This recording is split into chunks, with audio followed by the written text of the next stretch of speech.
Setiap bulan Maret ada satu ritual nasional yang sukses bikin jutaan pekerja kelas menengah di Indonesia darah tinggi, yaitu lapor SPT tahunan. Lu udah kerja capek-capek sebulan, gaji langsung dipotong PPh 21 sama kantor. Di akhir tahun lu masih harus disuruh repot jadi anggota dadakan. Di saat yang sama, besok paginya lu berangkat kerja dan motor lu ngehajar aspal bolong segede gadang. Di detik itu wajar banget ya muncul pertanyaan kayak, gue udah taat potong pajak tiap bulan. Kenapa jalanan masih hancur? Dan kenapa gue yang repot harus ngelaporin harta ke negara? Harusnya negara dong yang ngasih struk, duit gue dipakai buat apa aja. Well, kalian berhak marah ya. Di video ini kita bakal coba melakukan analisis bedah ke dalam tata kelola sistem kepajakan kita. Kita bedah kenapa negara seolah maksa kita telanjang melaporkan harta, bencana sistem IT Cortex sampai ego sektoral pusat dan daerah yang bikin warga kebingungan. Mari kita luruskan satu hal dulu ya. Kenapa kita masih harus lapor SPT? Masyarakat sering mikir pajak itu cuma soal potongan gaji. Padahal di Indonesia itu menganut sistem self-assessment system. Form lapor pajak itu bukan semata-mata buat nyuruh lu bayar lagi, tapi ini adalah alat rekonsiliasi kekayaan. Logikanya sih gini ya, tujuannya itu buat mencegah kejahatan fatal kayak money laundering atau pencucian uang. Kalau ada orang gajinya UMR 5 juta, tapi di akhir tahun tiba-tiba beli Rubicon setengah miliar, punah ya. Negara harus tahu duitnya dari mana. Warisan kah, untung saham kah, atau korupsi? Form SPT itu adalah radar awal buat melacak harta siluman di luar gaji utama lu. Teorinya sih ideal banget ya. Sampai sini sistemnya itu bagus, tapi eksekusinya mimpi buruk. Pemerintah kita itu punya kebiasaan bikin aturan perpajakan, lalu bikin rentetan aturan turunan buat menambal celah aturan pertama. Jadinya over-regulation, alias penumpukan aturan. Sistem kayak gini terkesan mengancam, bukan merangkul. Apalagi ini menyangkut uang yang sifatnya sangat sensitif di urat nadi masyarakat. Mungkin tumpukan regulasi kompleks ini cocok buat korporasi raksasa atau pengusaha tajir. Well, jelas ya, biar mereka nggak nakal. Tapi mereka kan bisa bayar konsultan pajak mahal. Buat mayoritas kelas pekerja, aturan yang numpuk ini rasa sangat mencekik dan membuat kewajiban bernegara ini punya konotasi yang negatif. Kalau kita benchmarking ke negara maju kayak Estonia, mereka pakai sistem Pre-Filled Tax Return. Lapor pajak cuma butuh 5 menit doang, karena data gaji, bank, dan aset udah terintegrasi mulus di back-end. Pemerintah loh yang ngirim draft SPT ke warga. Sebenarnya sih, Indonesia itu udah mulai ya transisi pakai sistem pre-built ini, tapi eksekusi infrastrukturnya masih sangat tertinggal. Mari kita bedah arsitektur datanya.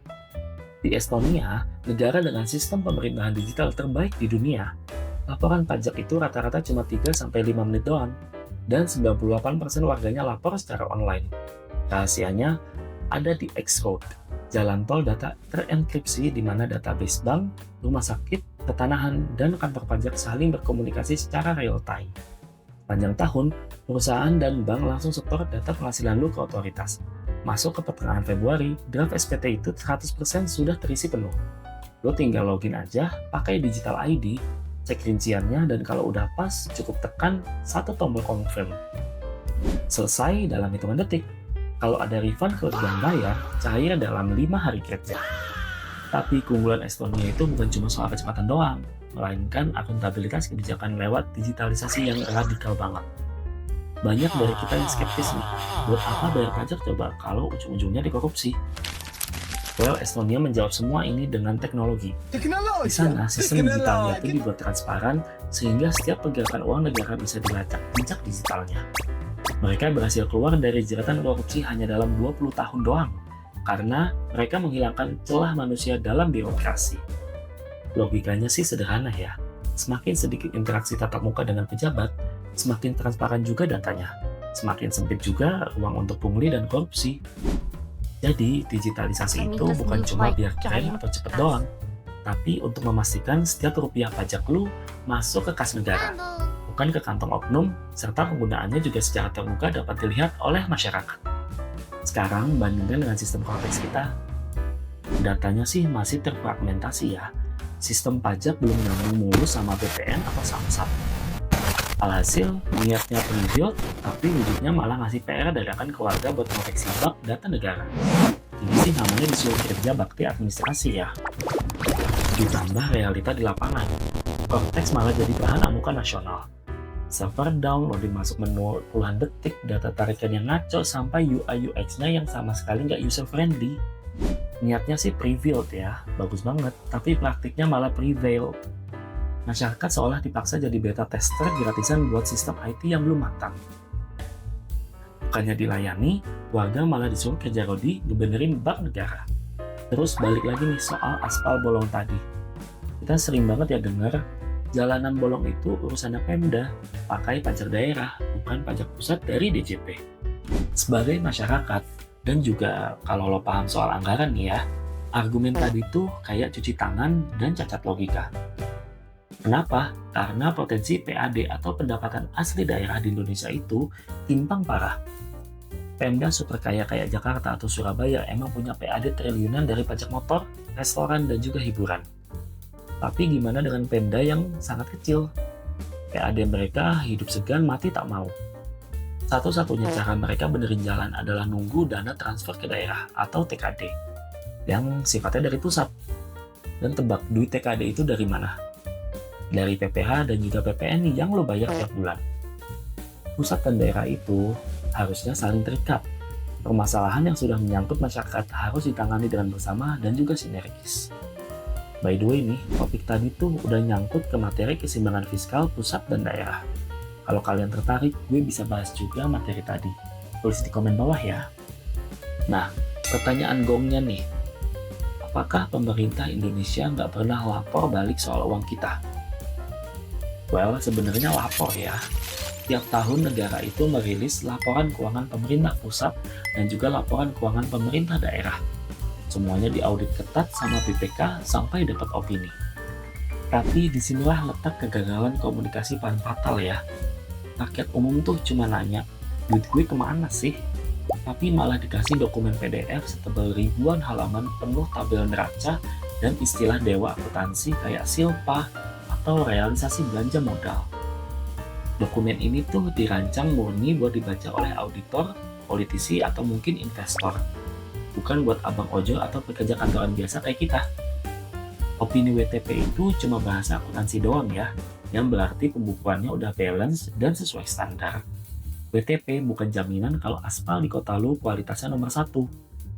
Disinilah negara gagal menerjemahkan triliunan angka APBN dan APBD menjadi bahasa visual yang membumi.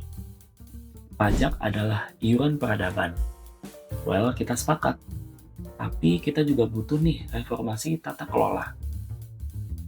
Gue mau coba kasih solusi komprehensifnya supaya video ini nggak terkesan kayak ngeluh-ngeluh doang. Yang pertama, audit total sistem Cortex. Jangan jadikan rakyat itu kayak kelinci percobaan ya. Perbaiki infrastruktur server dan UI UX-nya sampai benar-benar matang. Sistem pre-built itu harus jalan kayak sempurna ya, bukan nambah beban buat warga kayak ngoreksi bank negara. Lalu yang kedua, dashboard pajak sinergis. Harus ada portal tunggal di mana warga bisa melihat kontribusi pajaknya ke pusat maupun ke daerah dalam satu layar doang, tanpa sekat ego birokrasi. Lalu yang ketiga, penerbitan struk pajak personal atau personalized tax receipt. Ini nih yang paling krusial dan paling sering diminta oleh masyarakat. Kita bisa loh tiru Inggris lewat otoritas pajaknya.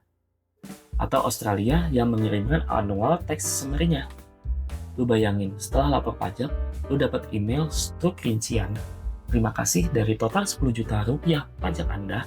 Tahun ini 3 juta dialokasikan untuk fasilitas kesehatan nasional, 2 juta untuk pendidikan publik, 1,5 juta masuk transfer daerah untuk aspal jalan, dan 500.000 untuk membayar bunga utang negara. Transparansi level personal kayak gini yang bakal ngebunuh rasa skeptis warga. Warga kayak ngerasa patungan ngebangun negara, bukan sekedar dipajakin doang. Kesimpulannya nih, jangan cuma rakyat doang ya yang ditutup telanjang ngebongkar seluruh hartanya tiap bulan Maret. Tapi negara juga harus bisa ngebongkar pengeluarannya secara spesifik dalam bahasa yang membumi. Transparansi itu wajib dua arah ya. Kalau lu setuju sistem ini butuh dirombak total, tulis keluhan tergila lu pas lapor SPT. Tulis di komentar ya. Share video ini dan jangan lupa subscribe. Bye-bye.